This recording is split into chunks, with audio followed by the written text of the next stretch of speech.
ಓಂ ಶಾಸ್ತ್ರಯೋನಿತ್ವಾತ್ ಓಂ ಓಂ ತತ್ವ ಸಮನ್ವಯಾತ್ ಓಂ.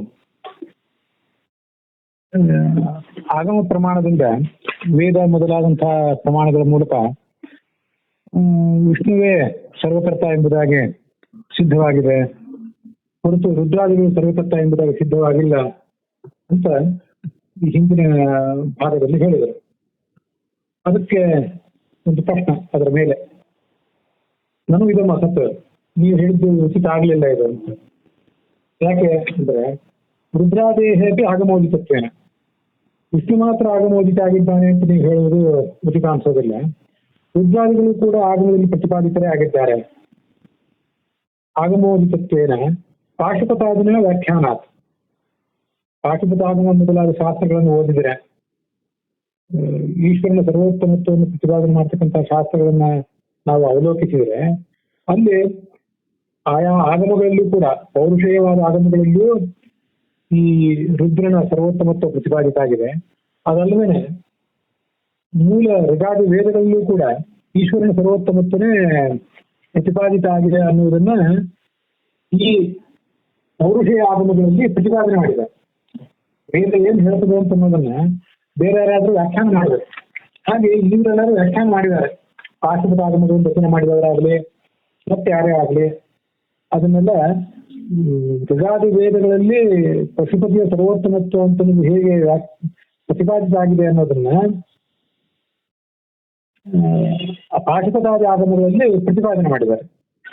ರುದ್ರಾದೇಹಿ ಆಗಮೋದಿತತ್ವೇನ, ರುದ್ರಾದಿಗಳು ಋಗಾದಿ ವೇದಗಳಲ್ಲಿ ಪ್ರತಿಪಾದಿತರಾಗಿದ್ದಾರೆ ಅನ್ನುವ ಸಂಗತಿಯನ್ನ ಪಾಶುಪತಾದಿನ ವ್ಯಾಖ್ಯಾನ, ಪಾಶುಪತ ಶಾಸ್ತ್ರ ಮೊದಲಾದ ಶಾಸ್ತ್ರಗಳಲ್ಲಿ ವ್ಯಾಖ್ಯಾನ ಮಾಡಿದ್ದಾರೆ. ಅಲ್ಲೇನು ಋಗಾದಿ ವೇದಗಳಲ್ಲಿ ಪ್ರತಿಪಾದಿತವಾದ ರುದ್ರನ ಸರ್ವೋತ್ತಮತ್ವ ಇದೆ, ಅದನ್ನೇ ಆಗಮಗಳು ಕೂಡ ಪಾಶುಪತಾದಿ ಆಗಮಗಳು ಕೂಡ ವ್ಯಾಖ್ಯಾನ ಮಾಡಿವೆ.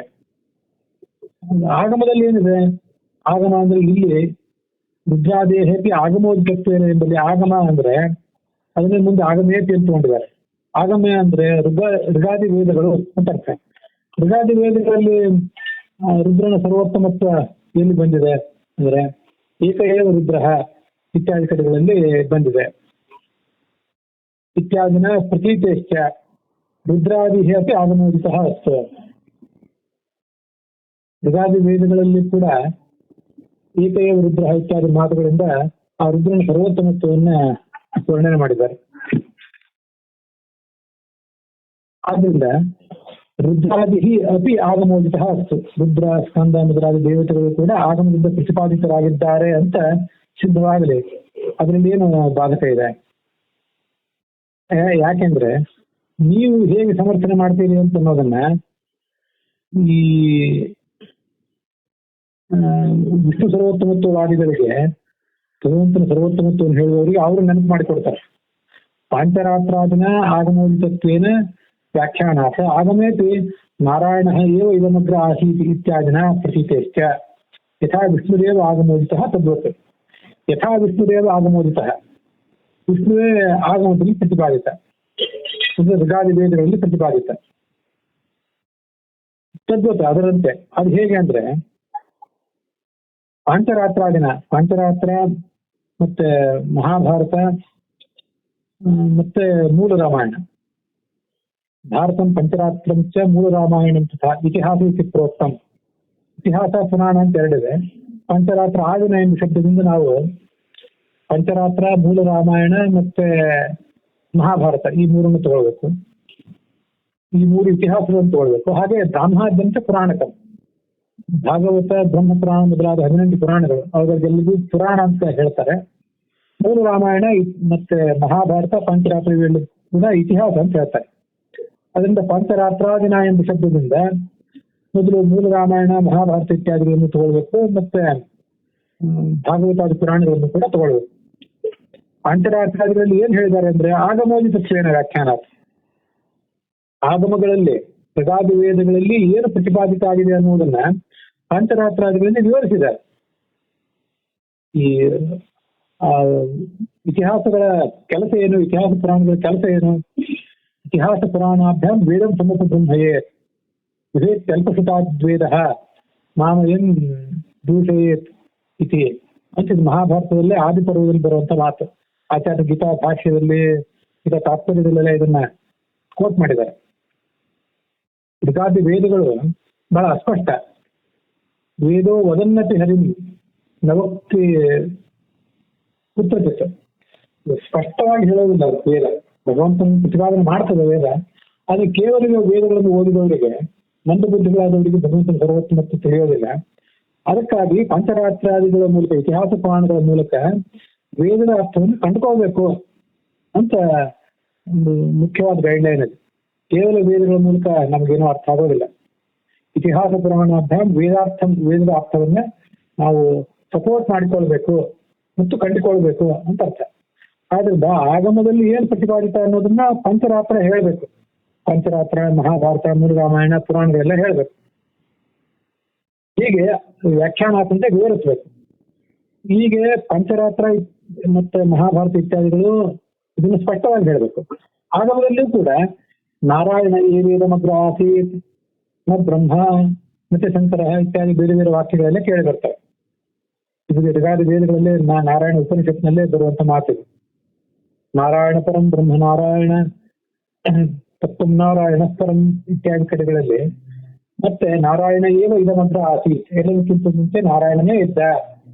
ಹೀಗೆ ಆಗಮ ಅಂದ್ರೆ ಋಗಾದಿ ವೇದಗಳಲ್ಲಿ ಉಪನಿಷತ್ತುಗಳಲ್ಲಿ ನೇರವಾಗಿ ಅವನ ಬಗ್ಗೆ ಬಂದಿದೆ. ಮತ್ತೆ ನೇರವಾಗಿ ಬಂದಿಲ್ಲ ಹೋದ್ರೂ ಕೂಡ ಬೇರೆ ವ್ಯಾಖ್ಯಾನ ಮಾಡಿದೆ. ಆದ್ರಿಂದ ಆದಿ ಇತ್ಯಾದಿನ ಪ್ರತೀತಿಯಶ್ಚ ಇವೆಲ್ಲದಿಂದ ನಮ್ಗೆ ಹೀಗೆ ತಿಳಿದು ಬರ್ತದೆ. ಪ್ರತೀತಿಯಿಂದ ತಿಳಿದು ಬರೋದು. ತಿಳಿದು ಬರುವುದರಿಂದ ವಿಷ್ಣುವೇ ಆಗಮೋದಿತ ಅಂತ ನೀವು ಹೇಗೆ ಹೇಳ್ತೀರೋ ತದ್ವತ ನಾವು ಕೂಡ ಹೀಗೆ ಹೇಳ್ತೀವಿ ಅಂತ ಅಭಿಪ್ರಾಯ. ಒಟ್ಟಾರೆ ಅದು ತಾತ್ಪರ್ಯ. ಋಗಾದಿ ವೇದಗಳು ಏನನ್ನು ಹೇಳ್ತೇವೆ ಅಂತ ಪಂಚರಾತ್ರಾದಿಗಳು ಹೇಳ್ಬೇಕು ನಿಮ್ಮ ದೃಷ್ಟಿಯಲ್ಲಿ. ನಮ್ಮ ದೃಷ್ಟಿಯಲ್ಲಿ ಋಗಾದಿ ವೇದಗಳು ಏನ್ ಹೇಳ್ತೇವೆ ಅಂತಂದ್ರೆ ಪಾಶುಪತಾಧ್ಯಾಗಮಗಳು ಹೇಳ್ಬೇಕು. ಅಂತೂ ಋಗಾದಿ ವೇದಗಳಲ್ಲಿಯೂ ವಿಷ್ಣು ಸರ್ವೋತ್ತಮತ್ವ ಕಾಣ್ತದೆ, ಪಂಚರಾತ್ರಾದಿಗಳಲ್ಲಿ ವಿಷ್ಣು ಸರ್ವೋತ್ತಮತ್ವ ಕಾಣ್ತದೆ ಅಂತ ನೀವಂತೀರಿ. ಋಗಾದಿ ವೇದಗಳಲ್ಲಿಯೂ ಏಕೈವ ರುದ್ರ ಇತ್ಯಾದಿ ಕಡೆಗಳಲ್ಲಿ ರುದ್ರನ ಸರ್ವೋತ್ತಮತ್ವ ಪ್ರತಿಪಾದಿತ ಆಗಿದೆ. ಪಾಶುಪತಾಧ್ಯಾಗಮಗಳನ್ನಿಂತೂ ಸ್ಪಷ್ಟವಾಗಿ ಪ್ರತಿಪಾದಿತ ಆಗಿದೆ.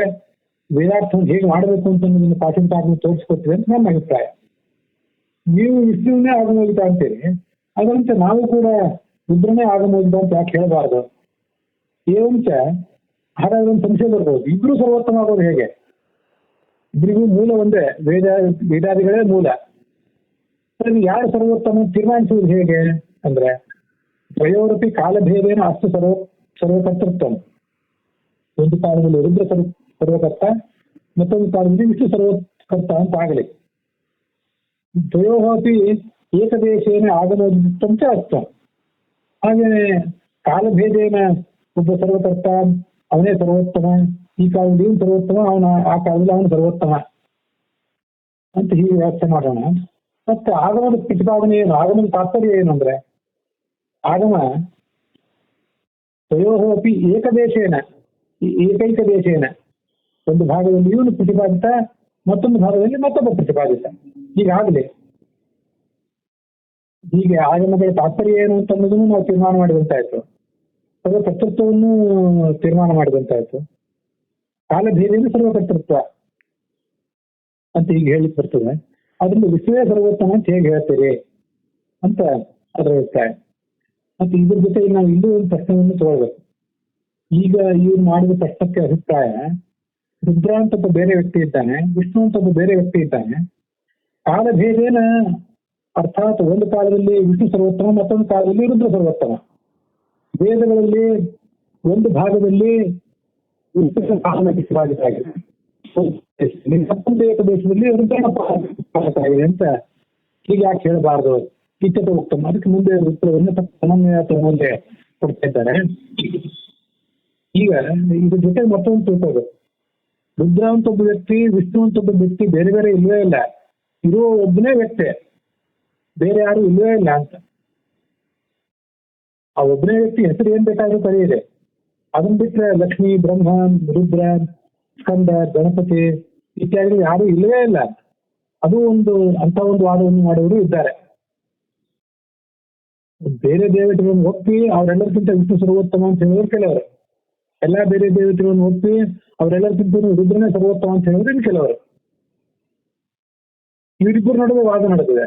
ಅದರ ಜೊತೆಗೆ ಬೇರೆ ಯಾವ ದೇವತೆ ಇಲ್ಲವೇ ಇಲ್ಲ, ಇರುವುದೇ ಒಂದು ದೇವತೆ, ಅದಕ್ಕೇನೆ ಅನೇಕ ಹೆಸರುಗಳು ಅಂತ ಹೇಳುವವರೆಲ್ಲ ಇದ್ದಾರೆ. ನಮ್ಮ ವೈದಿಕ ಮತಗಳಲ್ಲೂ ಇದ್ದಾರೆ, ಅವೈದಿಕ ಮತಗಳಲ್ಲೂ ಕೂಡ ಇದ್ದಾರೆ. ಅವರನ್ನು ನಾವು ನಿರಾಕರಣೆ ಮಾಡಬೇಕಾಗಿದೆ ಅಂತ ನಂದೊಂದು ಸೇರ್ಪಡೆ. ಇಚ್ಛದ ಉತ್ತಮ ತತ್ವ ಸಮನ್ವಯ ಹೇಳ್ತಾ ಇದ್ದಾರೆ ನೋಡಿ ವಾಕ್ಯಾರ್ಥ.